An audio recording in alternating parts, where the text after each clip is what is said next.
Hello everyone, welcome to let's improve YouTube channel.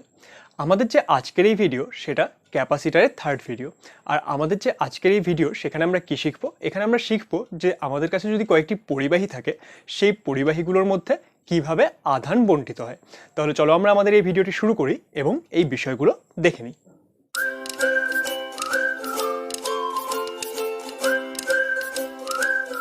তাহলে আজকে আমরা কি পড়তে যাচ্ছি? আমরা পড়তে যাচ্ছি পরিবাহীর মধ্যে আধান বন্টন, তাই তো? তাহলে আমরা পড়বো হচ্ছে আধান বন্টন, বা এটাকে আমরা কি বলি, এটা হলো চার্জ ডিস্ট্রিবিউশন, তাই তো? তাহলে আমরা চার্জ ডিস্ট্রিবিউশন সম্পর্কে শিখব। এবার এই যে চার্জ ডিস্ট্রিবিউশন সম্পর্কে আমরা শিখব, এখানে আমরা দুটা কেস কনসিডার করব। ফার্স্ট কেসে আমরা ধরে নিব যে আমাদের যে পরিবাহীগুলো আছে তারা কীরকম অবস্থায় আছে, তারা সমবিভবে আছে। সমবিভব মানে কি, যে প্রত্যেকটি পরিবাহী যে আমাদের থাকবে তাদের সবার বিভব কি হবে, বিভব সেম হবে। ওকে, আর সেকেন্ড আমরা কি ধরবো, সেকেন্ড যে আমরা কেসটা নিব সেখানে পরিবাহীগুলো বিভিন্ন বিভবে থাকবে, ঠিক আছে? আলাদা বিভব বা ডিফারেন্ট বিভবে থাকবে। তাহলে এই দুটো কেস নিয়ে আমরা দেখব যে যখন সমবিভবে থাকে এবং যখন ডিফারেন্ট বিভবে থাকে তখন পরিবাহীগুলোর মধ্যে আধান কি করে বণ্টিত হয়। তাহলে ফার্স্টে আমরা কোন কেসটি নিয়ে নিচ্ছি? ফার্স্টে আমরা নিচ্ছি সমবিভবের কেস। তাহলে আমরা এখন কি দেখব, যে দুটো পরিবাহী যদি সমবিভবে থাকে তাহলে তাদের মধ্যে কি করে আধান বণ্টিত হয়। ওকে, এবার দেখো সমবিভবে কি করে থাকবে, মানে দুটো পরিবাহী কখন সমবিভবে থাকা পসিবল। আমরা জানি, ধরো এই একটি বস্তু আছে এবং এই আরেকটি বস্তু আছে, তাই তো? এবং এর বিভব বলছি আমরা V1 এবং এর বিভব বলছি V2। এবার এদেরকে সমবিভবে তখনই আনা পসিবল যদি আমরা এদের একটি পরিবাহী তার দিয়ে যুক্ত করে দিই, তাই তো? পরিবাহী তার দিয়ে যুক্ত করলে কি হবে, যেখানে বেশি বিভব সেখান থেকে পজিটিভ আধান কম বিভবের দিকে প্রবাহিত হয়ে যাবে, এবং কতক্ষণ সেটা প্রবাহিত হবে, যতক্ষণ না দুজনের বিভব সমান হচ্ছে। এবার তাহলে দুজনের বিভব যখন সমান হয়ে যাবে তখন কি এই তারের মধ্য দিয়ে আর কোনো রকম প্রবাহ হবে না। কিন্তু এখান থেকে আমরা কি বুঝতে পারলাম, তাহলে দুটো পরিবাহীকে আমরা একই বিভবে কখন আনতে পারবো, যদি তাদের আমরা একটি পরিবাহী তার দিয়ে যুক্ত করে দিই, তাই তো? তাহলে আমরা এখানে কি করছি, আমরা ধরে নিচ্ছি আমাদের কাছে দুটো গোলক আছে, ঠিক আছে? আমরা যে পরিবাহীগুলো নিচ্ছি সেগুলো কীরকম নিচ্ছি, গোলকাকৃতি। কারণ গোলক থাকলে সেখানে আমরা একটি সিমেট্রি পেয়ে যাবো, সেখানে আমাদের ক্যালকুলেশন করতে সুবিধা হবে, তাই তো? এখানে গোলকের ক্ষেত্রে যেই ক্যালকুলেশন পাওয়া যাবে বাকি সবার জন্য ক্যালকুলেশন কিন্তু সেম হবে। আমরা জাস্ট ক্যালকুলেশনের সুবিধার জন্য একটি গোলক নিয়ে নিচ্ছি। তাহলে ধরুন আমাদের কাছে দুটো পরিবাহী আছে, এই একটি পরিবাহী এবং এই আরেকটি পরিবাহী, ঠিক আছে? এই পরিবাহীটির ব্যাসার্ধ কত, এটা হলো R1, আর এই পরিবাহীটির ব্যাসার্ধ এটা হলো R2। ওকে, নেক্সট আমরা কি বলছি, যে এই ফার্স্ট পরিবাহী এর ক্যাপাসিটেন্স বা ধারকত্ব কত, সেটা হলো C1 এবং এর ধারকত্ব হলো C2, কারেক্ট? এবং এই দুটো পরিবাহীকে কি করা হয়েছে, এদের একটি তার দিয়ে যুক্ত করা আছে। তাহলে এদের যদি একটি তার দিয়ে আমরা যুক্ত করি তাহলে কি হবে, এই যে এই দুটো পরিবাহী এরা দুজনেই কি থাকবে, এরা দুজনেই সমবিভবে থাকবে। তাহলে সমবিভবে থাকার জন্য আমরা ধরে নিচ্ছি এদের যে সাধারণ বিভব সেটা কি, সেটা হলো ভি। অর্থাৎ এই পরিবাহীর বিভব কত, সেটাও হলো ভি, এবং এই পরিবাহীর বিভব কত, সেটাও হলো ভি। এবার আমরা বলছি যে ধরে নাও আমরা বাইরে থেকে total Q amount of charge এই দুটো পরিবাহীর মধ্যে দিলাম, ঠিক আছে? মানে আমরা কিউ অ্যামাউন্ট অফ চার্জ এই দুটো পরিবাহীর মধ্যে দিলাম। তাহলে এবার এই দুটো পরিবাহী যেহেতু একটি তার দিয়ে কানেক্টেড, তাহলে এই কিউ অ্যামাউন্ট অফ চার্জ কী হবে, এই দুটো পরিবাহীর মধ্যে ডিভাইড হয়ে যাবে। তাহলে আমরা ধরে নিচ্ছি যে এই প্রথম পরিবাহীতে কতখানি চার্জ আসলো, প্রথম পরিবাহীতে চার্জ আসলো Q1, এবং এই দ্বিতীয় পরিবাহীতে কতখানি চার্জ আসলো, সেটা আসলো Q2। তাহলে আমরা কি বলতে পারি, আমরা বলতে পারি Q equal to Q1 plus Q2, কারণ আমরা টোটাল আধান কত দিলাম, টোটাল আমরা আধান দিলাম হচ্ছে Q, সেটা দুটো পরিবাহীর মধ্যে Q1 এবং Q2 তে ভাগ হয়ে গেল। তাহলে আমরা কি লিখতে পারি, আমরা লিখতে পারি Q equal to Q1 plus Q2। ওকে, এবার দেখো এই যে প্রথম পরিবাহী, এই প্রথম পরিবাহীর ক্ষেত্রে ধারকত্ব কত, সেটা হলো C1, আধান কত, সেটা Q1, এবং বিভব সেটা তো দুটার জন্যই সেম, সেটা হলো V। তাহলে আমরা এখান থেকে কি লিখতে পারি, যে V equal to Q1 by C1, কারণ আমরা কি জানি, আমরা জানি যে Q ইকুয়াল টু CV, তাই তো? তাহলে এখান থেকে V ইকুয়াল টু কত হয়ে যাবে, সেটা হয়ে যাবে Q বাই C। তাহলে এই প্রথম পরিবাহীর জন্য আমরা কি লিখতে পারছি, V equal to Q1 by C1। এবার দেখো এই যে দ্বিতীয় পরিবাহী, এর জন্য কি, এর জন্য তো বিভব সমান, তাহলে আমরা এটা ইকুয়াল টু কি লিখতে পারি, যে Q2 বাই C2, কারণ এটা কি হবে, এটা দ্বিতীয় পরিবাহীর জন্য বিভব হবে। দ্বিতীয় পরিবাহীর আধান হলো Q2, তার ধারকত্ব C2, তাহলে এর যে বিভব সেটা কি হবে, Q2 বাই C2, তাই তো? এবার দেখো এখানে দুটো ভগ্নাংশ আছে, একটা আছে Q1 বাই C1 আর একটা আছে হলো Q2 বাই C2। এবার যদি আমাদের এরকম দুটো ভগ্নাংশ থাকে A by B equal to C by D, তাহলে এখান থেকে আমরা কি লিখতে পারি, যে A plus C equal to A plus C by B plus D. তাহলে এখানেও আমরা এই যে এই ফর্মুলা সেটা অ্যাপ্লাই করতে পারবো। তার এটা যদি আমরা অ্যাপ্লাই করি তাহলে কি চলে আসবে, তাহলে চলে আসবে দেখো যে এটা equal to Q1 plus Q2 by C1 plus C2, তাই তো? তাহলে এটা চলে আসলো V ইকুয়াল টু, এবার Q1 প্লাস Q2 সেটা মানে কত, সেটা মানে হলো Q। তাহলে এখান থেকে আমরা কি লিখতে পারছি, এখান থেকে আমরা লিখতে পারছি Q by C1 plus C2। তাহলে এটা কিসের ভ্যালু বের হলো, দেখো V কি ছিল, V ছিল হচ্ছে এই যে এই দুটো পরিবাহী তাদের সাধারণ বিভব। তাহলে সেই সাধারণ বিভবের মান V ইকুয়াল টু কত আসলো, সেটা আসলো Q by C1 plus C2, correct. এবার তাহলে আমরা যদি আমরা কি দেখতে চাই, আমরা দেখতে চাই যে আমরা যখন Q পরিমাণ আধান দিলাম তখন আধান কিভাবে বণ্টিত হচ্ছে। তাহলে এবার যদি আমরা Q1 এর ভ্যালু বের করতে চাই, অর্থাৎ এই প্রথম পরিবাহীর মধ্যে কতখানি আধান এসেছে, সেটাকে আমরা কি লিখতে পারবো, সেটাকে আমরা লিখতে পারবো C1 ইন্টু V, কারণ C1 হলো এই পরিবাহীর ধারকত্ব এবং এর বিভব কত, সেটা হলো V। তাহলে Q1 equal to C1 into V। এবার দেখো C1 তো C1 এর মতোই থাকছে, V1 এর ভ্যালু আমরা কত পেয়েছি, V equal to, sorry V1 নয়, অনলি V ইকুয়াল টু কত এসেছে, সেটা এসেছে Q by C1 plus C2। তাহলে এখানে আমরা কি লিখে দিচ্ছি, Q by C1 plus C2। তাহলে এটাকে যদি আমরা সিমেট্রিক ফর্মে লিখতে চাই তাহলে দেখো এইভাবে লেখা যেতে পারে C1 by C1 plus C2 into Q। Okay, তাহলে আমরা প্রথম পরিবাহীর জন্য যে আধান পাচ্ছি সেটা কি হচ্ছে Q1, সেটা equal to C1 by C1 plus C2 into total আধান Q। তাহলে একই রকমভাবে যদি আমরা দ্বিতীয় পরিবাহীর জন্য আধান Q2 বের করি, সেটা ইকুয়াল টু কত আসবে, সেটা ইকুয়াল টু আসবে C2 ইন্টু V। তাহলে এখানেও যদি আমরা ক্যালকুলেট করি, দেখো আমরা V এর জায়গায় এই ভ্যালুটি পুট করবো, তাহলে আমরা একবারে এটাকে সিমেট্রিক ফর্মে লিখে দিচ্ছি। তাহলে এটা কত চলে আসবে, C2 by C1 plus C2 into Q। Okay, তাহলে দেখো এটা চলে আসলো আমাদের Q1 এর ভ্যালু এবং এটা চলে আসলো Q2 এর ভ্যালু। এবার যদি আমরা Q1 বাই Q2 বের করি, সেটা তাহলে কত আসবে, সেটা আসবে এই ভ্যালুটিকে আমরা এটা দিয়ে ডিভাইড করব। যখন আমরা ডিভাইড করব দেখো Q কাটা চলে যাবে আর C1 প্লাস C2 এই দুটোও কাটা চলে যাবে। তাহলে থাকবে কি, থাকবে হলো C1 বাই C2। অর্থাৎ আমরা কি পেয়ে যাচ্ছি, আমরা পেয়ে যাচ্ছি Q1 by Q2 equal to C1 by C2। এখান থেকে কি বোঝা যায়, এখান থেকে বোঝা যায় যে আমরা যখন দুটো পরিবাহীকে সমবিভাবে রাখবো তাদের মধ্যে যদি আমরা টোটাল Q পরিমাণ চার্জ সাপ্লাই দিই, সেই চার্জ দুটো পরিবাহীর মধ্যে কিভাবে বণ্টিত হবে, সেটা বণ্টিত হবে তাদের ধারকত্বের সমানুপাতে। অর্থাৎ যার ধারকত্ব যত বেশি হবে সে তত বেশি পরিমাণ চার্জ পাবে এবং যার ধারকত্ব কম হবে সে কম পরিমাণ চার্জ পাবে। তাহলে এখান থেকে এটা আমরা বুঝতে পারছি। ওকে, এবার দেখো এখান থেকে আর কি কিছু করা যায়, আমাদের Q1 বাই Q2 সেটা ইকুয়াল টু কত আসলো, সেটা ইকুয়াল টু আসলো হলো C1 বাই C2, অর্থাৎ ধারকত্বের সমানুপাতিক, তাই তো? এবার দেখো আমাদের যে পরিবাহী দুটো দেওয়া আছে, পরিবাহী দুটোর আমাদের ব্যাসার্ধ দেওয়া আছে, তাই তো? এবার আমরা কি জানি, যখন আমরা সিজিএস পদ্ধতিতে কোনো একটি গোলীয় পরিবাহীর ক্ষেত্রে ধারকত্ব নির্ণয় করি, সেটা কি হয়, সেটা তার ব্যাসার্ধের সঙ্গে সমান হয়। In CGS process C equal to কি হয়, ব্যাসার্ধের সাথে সমান হয়। এটা অলরেডি আমরা আমাদের লাস্ট ভিডিওতে আলোচনা করেছিলাম, তোমরা ভিডিওটি না দেখে থাকলে সেটা অবশ্যই দেখবে, আমি তার লিঙ্ক ডেসক্রিপশনে এবং এখানে আই বাটনে অ্যাটাচ করে দেবো। ওকে, তাহলে দেখো সি ইকুয়াল টু আর আসছে, তাহলে এক্ষেত্রে আমরা C1 ইকুয়াল টু কত বলতে পারি, C1 ইকুয়াল টু R1, কারণ এই প্রথম যে গোলীয় পরিবাহী তার ব্যাসার্ধ ধরুন আমরা বলছি R1 সেন্টিমিটার, অর্থাৎ সিজিএস ধরে নিচ্ছি। তাহলে C1 ইকুয়াল টু কত হয়ে যাবে, R1, এবং C2 ইকুয়াল টু কত হয়ে যাবে, R2, তাই তো? তাহলে এই যে C1 ইকুয়াল টু R1 এবং C2 ইকুয়াল টু R2 সেটা যদি আমরা এখানে পুট করি, তাহলে এখান থেকে আমরা কি পেয়ে যাচ্ছি, এখান থেকে আমরা পেয়ে যাচ্ছি Q1 by Q2 equal to R1 by R2। তাহলে এটার থেকে আমরা কি বলতে পারি, এটার থেকে আমরা বলতে পারি যে পরিবাহী দুটোর মধ্যে আধান কিভাবে বণ্টিত হবে, সেটা তাদের যে ব্যাসার্ধের সমানুপাতে এদের মধ্যে বণ্টিত হয়ে যাবে। ওকে, তাহলে এখানে আমরা কি শিখলাম, এখানে আমরা শিখলাম যে দুটো পরিবাহী যদি সমবিভাবে থাকে তাহলে তাদের মধ্যে কিভাবে আধান বণ্টিত হচ্ছে। এবার চলো আমরা দেখে নিই যে দুটো পরিবাহী যদি ডিফারেন্ট বিভাবে থাকে তাহলে তাদের মধ্যে কিভাবে আধান বণ্টিত হয়। তাহলে এবার আমরা কি দেখবো, এবার আমরা দেখবো যে দুটো পরিবাহী যদি ডিফারেন্ট বিভাবে থাকে তাহলে তাদের ক্ষেত্রে কিভাবে আধান বণ্টিত হচ্ছে, তাই তো? তাহলে সেটা দেখার জন্য ধরে নাও আমরা ফার্স্টে এই একটি পরিবাহী নিয়ে নিচ্ছি এবং এই একটি পরিবাহী নিয়ে নিচ্ছি। ওকে, এবার এই দুটো পরিবাহী যখন আমরা নিলাম, এদেরকে আমরা কি বলছি, এরা ডিফারেন্ট বিভাবে থাকবে। তাহলে কি এদেরকে আমরা একটি তার দিয়ে যুক্ত করব না, এদেরকে কিন্তু আমরা শুরুতে একটি তার দিয়ে যুক্ত করব না, কারণ আমরা কি জানি যদি তার দিয়ে যুক্ত করি তাহলে দুটো সমান বিভাবে চলে আসবে। তাহলে আমরা ধরে নিচ্ছি, ধরো যে এই যে পরিবাহী, এই প্রথম পরিবাহীর ক্ষেত্রে এর ধারকত্ব কত, এর ধারকত্ব হলো C1 এবং এর যে বিভব সেটা হলো V1 এবং এর মধ্যে Q1 পরিমাণ আধান আছে।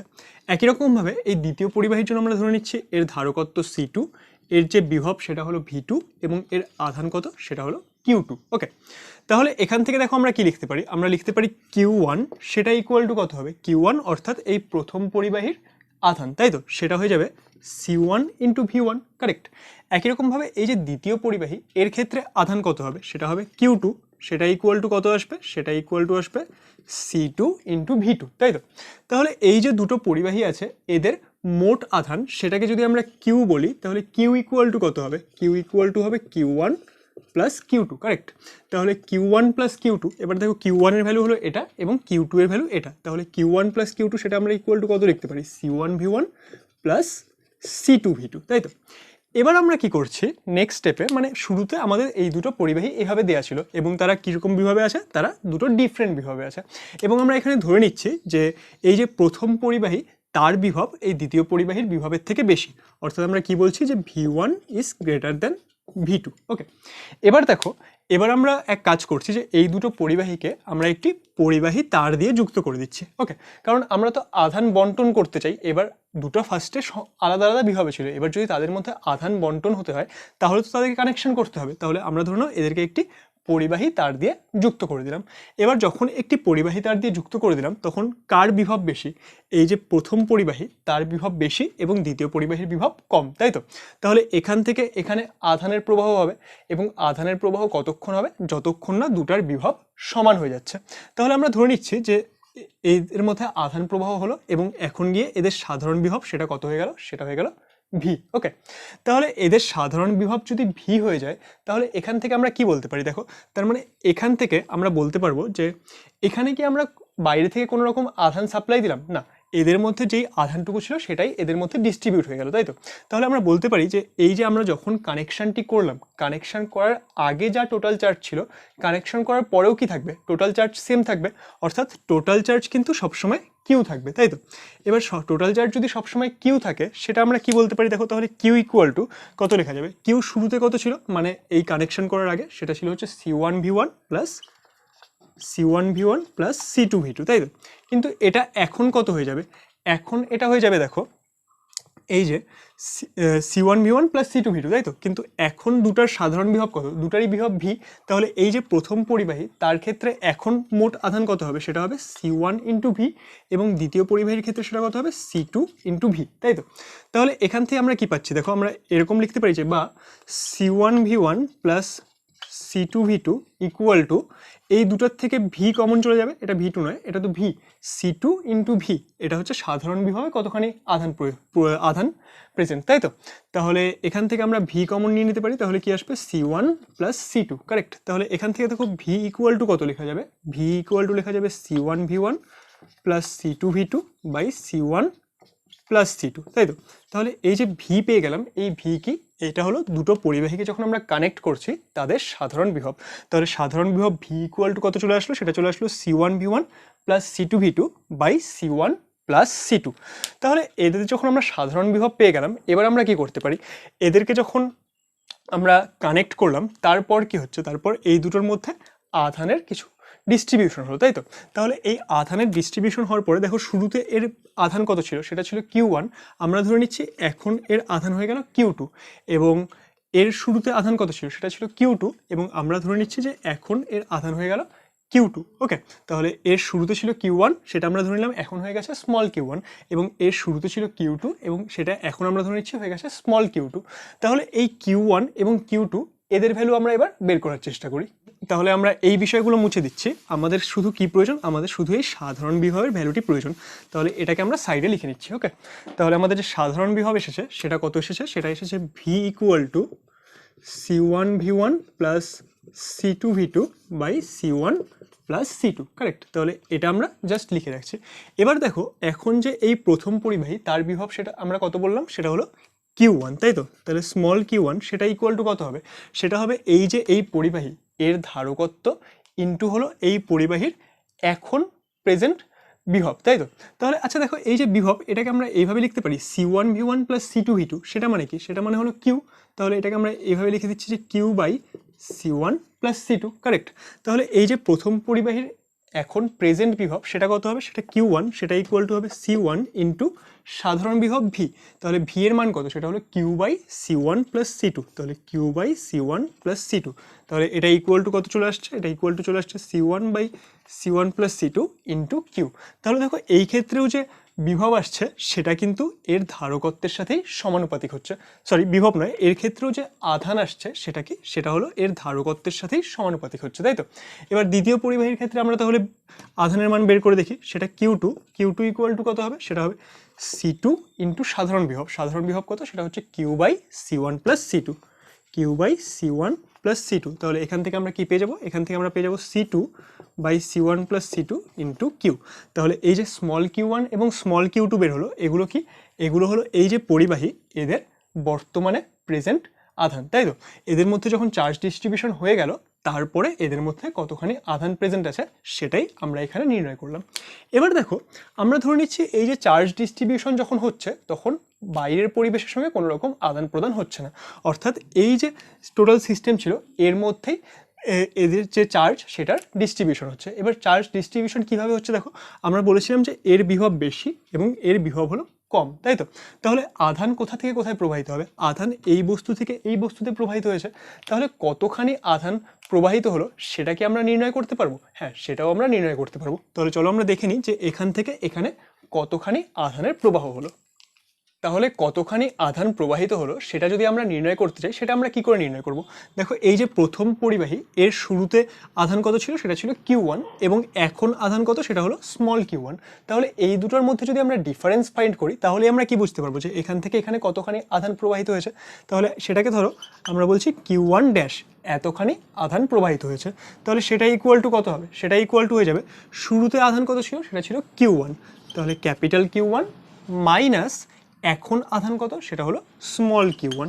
তাহলে এটা আসছে আমাদের আধান কতখানি প্রবাহিত হয়েছে তার ভ্যালু। এবার এটাকে যদি আমরা ক্যালকুলেট চেক করার চেষ্টা করি, Q1 ইকুয়াল টু কত, Q1 ইকুয়াল টু কি আমি লিখে রেখেছি, হ্যাঁ দেখো এখান থেকেই পাওয়া যাচ্ছে Q1 ইকুয়াল টু কত, C1V1, তাই তো।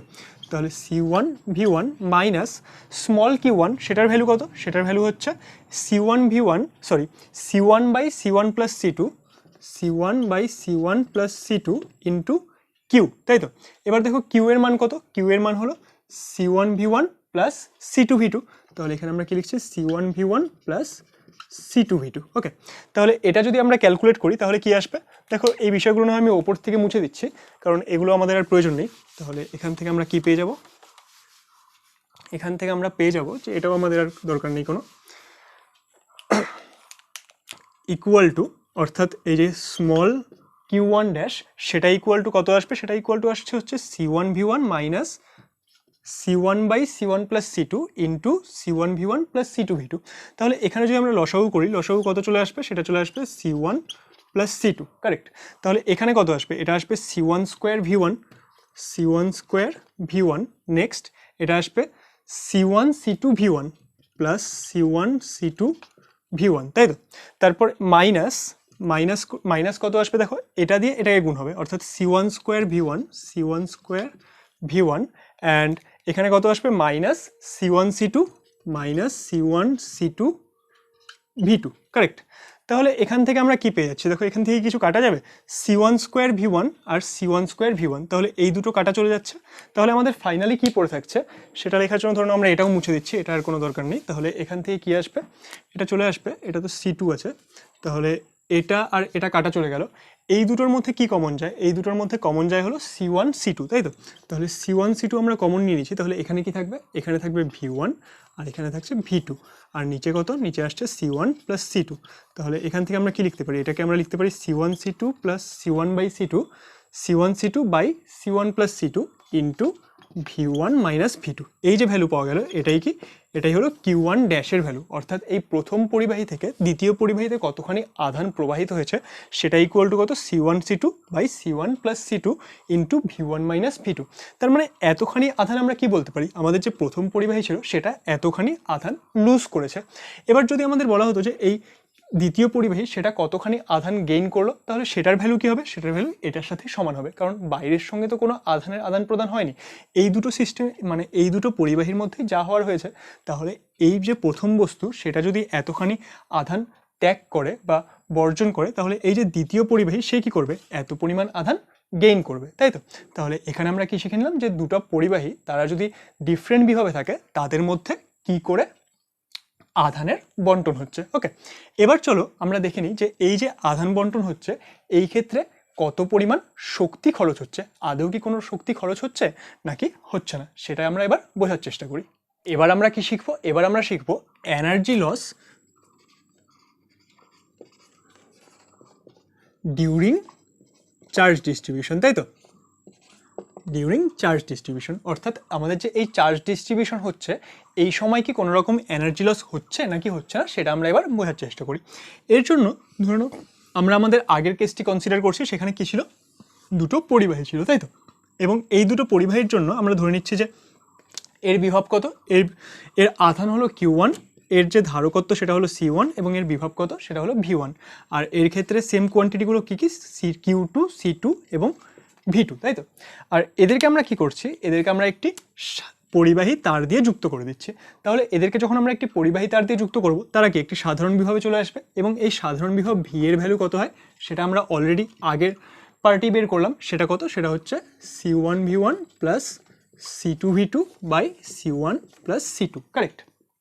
তাহলে দেখো যখন এই দুটো পরিবাহীকে আমরা যুক্ত করিনি, অর্থাৎ যখন চার্জ ডিস্ট্রিবিউশন শুরু হয়নি, তখন যদি আমরা এই দুটো পরিবাহীর মোট এনার্জি লিখি সেটা কত আসবে, সেটা আসবে এই যে প্রথম বস্তু এর এনার্জি কত, এর এনার্জি যদি আমরা E1 বলি সেটা ইকুয়াল টু কত হবে, হাফ C1 V1 স্কোয়ার। কারণ আমরা একটি যদি পরিবাহী থাকে তার ক্ষেত্রে যে স্থিতিশক্তির মান বা এনার্জির মান সেটা আমরা কত জানি, সেটা হচ্ছে হাফ CV স্কোয়ার।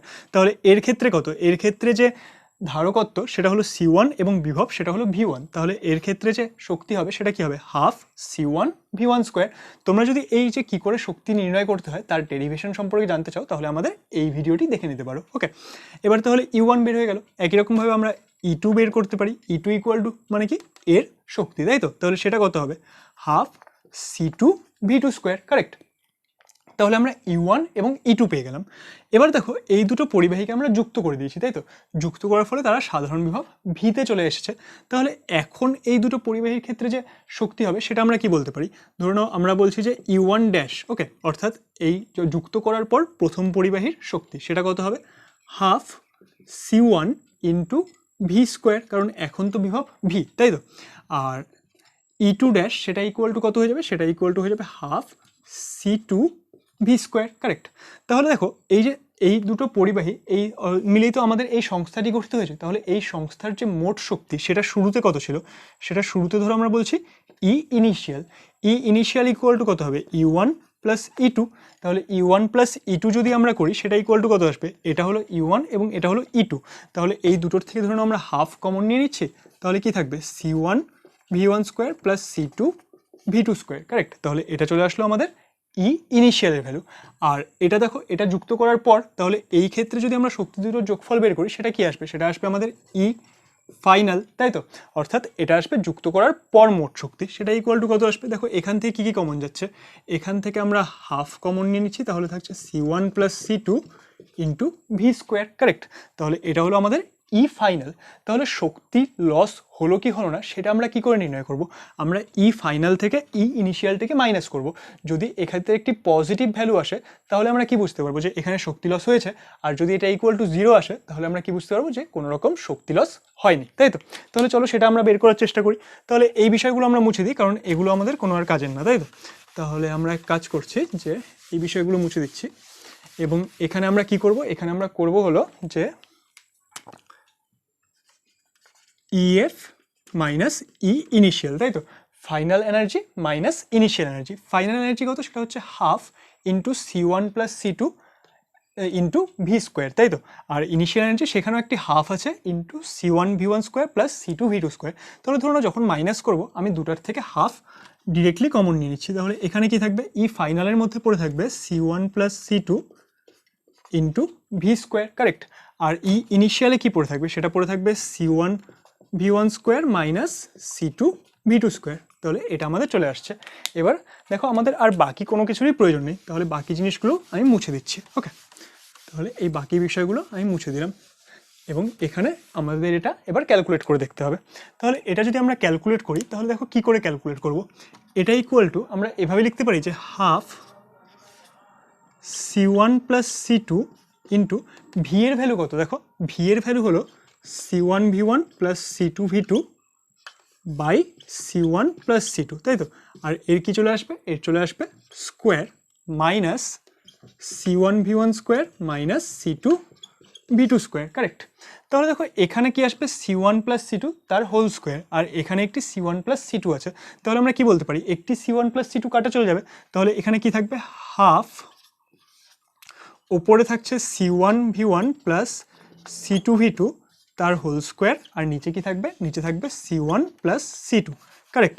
তাহলে এটা থাকছে, আর মাইনাস কি, মাইনাস হলো C1 V1 square minus C2 V2 square, ওকে। তাহলে এটা যদি আমরা ক্যালকুলেট করি, এটা ক্যালকুলেট করলে কত আসবে, দেখো আমি এখানে ক্যালকুলেশনটি করার চেষ্টা করছি। তাহলে এখানে হাফ থাকবে, আর এদের লসাগু কত হয়ে যাবে, লসাগু হয়ে যাবে C1 প্লাস C2, তাই তো। তাহলে C1 প্লাস C2 এদের লসাগু হচ্ছে, ধরুন আমরা এই যে ব্র্যাকেটটি আছে অর্থাৎ হোল স্কোয়ার আছে সেটাকে ভাঙিয়ে দিচ্ছি। তাহলে কি আসবে C1 square V1 square plus C2 square V2 square plus কত হবে 2AB, তাই তো। তাহলে 2AB করলে দেখো কি আসবে 2 into C1 C2 V1 V2, এটা চলে আসবে, কারেক্ট। আর এখানে যদি আমরা মাইনাসের টার্মগুলো লিখি তাহলে এটা দিয়ে এটাকে আর এটাকে মাল্টিপ্লাই হবে। তাহলে ফার্স্টে কত আসছে minus C1 square V1 square minus C1 C2 V2 square, C1 দিয়ে আমরা দুটোকে মাল্টিপ্লাই করে দিলাম। এবার কি করব, C2 দিয়ে দুটোকে মাল্টিপ্লাই করব। তাহলে কি আসবে, দেখো চলে আসবে minus C1 C2 V1 square, and final টার্মটি কি আসবে, সেটা আসবে minus C2 square V2 square, তাই তো। তাহলে এই টার্মটি চলে আসলো। তাহলে দেখো এই যে C1 square V1 square minus C1 square V1 square কাটা চলে গেল, C2 square V2 square minus C2 square V2 square কাটা চলে গেল। তাহলে আমাদের কাছে ফাইনালি কী কী থাকলো, আমাদের কাছে ফাইনালি পড়ে থাকলো plus 2 C1 C2 V1 V2, এখানে কি আছে, এখানে আছে হলো minus C1 C2 V2 square, আর এখানে কি আছে, এখানে আছে হলো minus C1 C2 V1 square. তাহলে এখান থেকে আমরা কি পেয়ে যাব, এখান থেকে আমরা পেয়ে যাব যে, এখান থেকে আমরা পেয়ে যাচ্ছি, আমরা এক কাজ করি এটাকে মুছে দিই, এটা যদি মুছে দিই তাহলে E1 plus EF minus E initial সেটা কত চলে আসছে, সেটা ইকুয়াল টু চলে আসছে, দেখো এই যে এই সবগুলো আছে এখান থেকে ধরুন আমরা একটি মাইনাস কমন নিয়ে নিলাম। তাহলে মাইনাস হাফ ইন্টু আরও কী করছি, এই দুটোর মধ্যে এই তিনটে যে টার্ম আছে তিনটে টার্ম কোথায়, এটা একটা, এটা একটা, আর এটা একটা, তাই তো। সবগুলোর মধ্যে C1 C2 প্রেজেন্ট, তাহলে ধরুন আমরা C1 C2কেও কমন নিয়ে নিচ্ছি। তাহলে এখানে কি আসছে হাফ C1 C2, তাহলে ওপরে কি থাকছে, ওপরে থাকছে এখানে থাকবে হলো V1 স্কোয়ার মাইনাস, দেখো এটার থেকে আমরা এটা প্লাস ছিল মাইনাস কমন নিয়েছি, তাহলে এখানে কি থাকবে মাইনাস 2 V1 V2, আর এখানে কি আসছে, এখানে আসছে প্লাস V2 স্কোয়ার, আর নিচে কি থাকছে, নিচে থাকছে C1 প্লাস C2, কারেক্ট। তাহলে এটা আমাদের চলে আসলো। এবার তাহলে এই পুরো টার্মটিকে আমরা মুছে দিচ্ছি, এবং এই টার্মটি যদি তোমরা ভালো করে লক্ষ্য করো তাহলে দেখো এখানে কি আসছে, এখানে আসছে যে minus half into C1 C2 by C1 plus C2, আর এটা কিসের ফর্মুলা, এটা হয়ে যাচ্ছে V1 মাইনাস V2 এর হোল স্কোয়ার, তাই তো। তাহলে আমাদের যে E final minus E initial সেটা কি আসলো, সেটা আসলো হলো minus half into C1 C2 by C1 plus C2 into V1 minus V2 এর হোল স্কোয়ার, তাই তো। তাহলে দেখো এখান থেকে আমরা কি বুঝতে পারছি, এখানে কি আছে C1 C2 by C1 plus C2। এবার C1 C2 এরা কি, এরা হলো ধারকত্ব, তার মানে এরা অলওয়েজ পজিটিভ, তার মানে এই যে টার্মটি এটা কি, এটা হলো পজিটিভ, তাই তো। এখানে কি আছে, এখানে আছে V1 মাইনাস V2 এর হোল স্কোয়ার। এবার V1 আর V2 যেটাই বড় হোক না কেন এদের হোল স্কোয়ার সবসময় কী হবে, সবসময় পজিটিভ, আর হাফ যে সেটাও কি, সেটা হলো পজিটিভ। তাহলে তিনটা পজিটিভ রাশির গুণফল সেটা কী হবে, পজিটিভ, কিন্তু সামনে একটি মাইনাস আছে, তাহলে এই যে এই পুরো টার্মটি সেটাকে আমরা কি বলতে পারি, সেটাকে আমরা বলতে পারি নেগেটিভ, তাই তো। তাহলে দেখো কি আসছে যে EF মাইনাস EI সেটা কি, সেটা হলো নেগেটিভ। তাহলে এই যে ভ্যালুটি এটাকে আমরা বলতে পারি লেস দ্যান 0। তাহলে এটা যদি লেস দ্যান 0 হয় তার মানে আমরা কি বলতে পারি, E final is less than E initial, তাই তো। অর্থাৎ শুরুতে যা শক্তি ছিল তার থেকে যে ফাইনাল শক্তি সেটা কম, আর কত পরিমাণ কম, সেটা হচ্ছে এই এত পরিমাণ কম। তাহলে আমরা কি বলতে পারি যে এখানে কিছু অ্যামাউন্ট অফ এনার্জি লস হচ্ছে, তাই তো? আর সেই এনার্জি লসের পরিমাণ কত দেখো, এখানে আমরা ইএফ মাইনাস ইআই বের করেছিলাম। যদি আমরা ইআই মাইনাস ইএফ করতাম তাহলে কি হতো, তাহলে এটা পজিটিভ আসতো। আর আই থিঙ্ক তোমাদের বইয়েও সেটাই করা আছে, ইআই মাইনাস ইএফ করা আছে। কিন্তু আমাদের বেসিক্যালি বোঝার বিষয় কি, বোঝার বিষয় হলো ইএফ ইজ লেস দ্যান ইআই, অর্থাৎ ইনিশিয়াল শক্তির থেকে ফাইনাল শক্তি কম, তাই তো? তার মানে কি, তার মানেই হলো আমাদের এই যে চার্জ ডিস্ট্রিবিউশন হলো এই সময় কিছু পরিমাণ শক্তি ক্ষয় হচ্ছেই। মানে আমরা যেভাবেই চার্জ ডিস্ট্রিবিউশন করি না কেন, এটা যেহেতু একটি পজিটিভ রাশি, সবসময় কিছু পরিমাণ শক্তি ক্ষয় বা এনার্জি লস হবে। তাহলে দেখো এই যে এনার্জি লস, এটা তো হয়ে গেল। আর এনার্জি লসের পরিমাণ যদি আমাদের বের করতে হয় তাহলে আমরা জাস্ট ইআই মাইনাস ইএফ করবো, তাহলে এই রাশিটি পজিটিভ চলে আসবে। তাহলে সেটাকে আমরা বলতে পারবো, সেটা আমরা বলতে পারবো এনার্জি লসের পরিমাণ। বা এখান থেকেও তোমরা বলতে পারছো, দেখো আমরা ইএফ মাইনাস ইআই করছি, সেটা নেগেটিভ আসছে, অর্থাৎ ফাইনাল এনার্জি কতখানি কম সেটাই কি, সেটাই হলো এনার্জি লস। তাহলে আমরা জাস্ট হাফটি যদি সরিয়ে দিই তাহলে এটা হয়ে যাবে মান, যে কতখানি এনার্জি লস বেরোলো। কিন্তু এই এনার্জি লসের সিগনিফিকেন্স কি, আমরা তো জানি যে শক্তির সৃষ্টি কিংবা ধ্বংস হয় না। তাহলে এই যে এনার্জি লস হচ্ছে সেটা কোথায় চলে যাচ্ছে? দেখো আমরা যখন কতগুলো পরিবাহীকে যুক্ত করি তখন কি হয়, তাদের মধ্যে যদি চার্জের ডিস্ট্রিবিউশন হয় সেখানে একটি হিট উৎপন্ন হয়, তাই তো? সেখানে একটি তাপ উৎপন্ন হয়। তাহলে সেই তাপ কোথা থেকে আসলো? তাপও তো একরকম শক্তি। তাহলে এখানে যেই এনার্জি লস হচ্ছে সেটাই কিন্তু সেখানে আমরা তাপ হিসেবে পেয়ে যাচ্ছি। তাহলে আজকের যে আমাদের এই ভিডিও, সেখানে আমরা কি শিখলাম? সেখানে আমরা শিখলাম যে কতগুলো যদি পরিবাহী থাকে সেই পরিবাহীগুলোর মধ্যে কিভাবে আধান বন্টিত হয় এবং সেই আধান বন্টনের ক্ষেত্রে শক্তির কতখানি ক্ষরণ হচ্ছে। যদি তোমাদের এই সংক্রান্ত কোনো রকম ডাউট থাকে তাহলে সেটা ভিডিওর কমেন্ট সেকশনে জানাবে। আর ভিডিওটি ভালো লাগলে ভিডিওটিকে অবশ্যই লাইক করবে এবং আমাদের চ্যানেল লেটস ইমপ্রুভকে সাবস্ক্রাইব করতে কিন্তু ভুলবে না। Thank you.